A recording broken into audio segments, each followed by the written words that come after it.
Élargissons le sujet.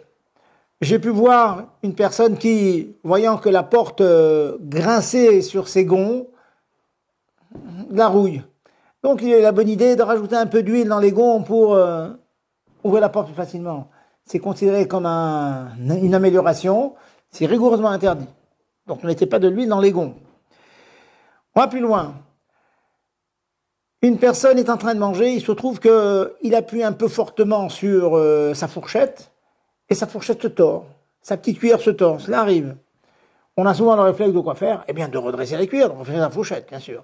Ben, cela est interdit à cause de l'interdiction, la melacha de maquet bapati, je te donne un coup de marteau.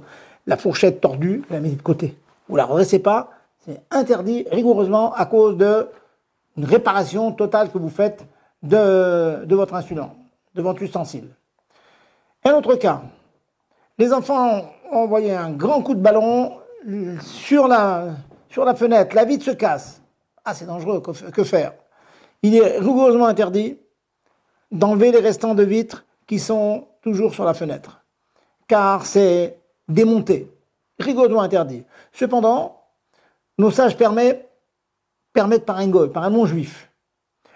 Et si on n'a pas un non-juif sous la main, alors là, en cas vraiment de besoin, et s'il y a un vrai risque de blessure pour les enfants, il sera permis par un Israël, par un juif, mais il le fera kelé achariad de manière inhabituelle. Nous avons une source dans nos sages, dans le Talmud, que lorsque l'on fait kelé achariad de manière inhabituelle et qu'il y a un vrai problème de danger, le cas de la Gemara était un cas où il y avait une espèce de fer en fusion dans la rue, et donc le public pouvait se faire mal, et donc nos sages permettaient d'éteindre, d'atténuer la chaleur de ce métal en fusion. Donc nous avons une source à cela. Il n'y a pas le choix, donc en deux mots, on évite, on ne touche pas la vitre, mais s'il n'y a pas le choix, eh bien on peut le faire, mais de manière inhabituelle.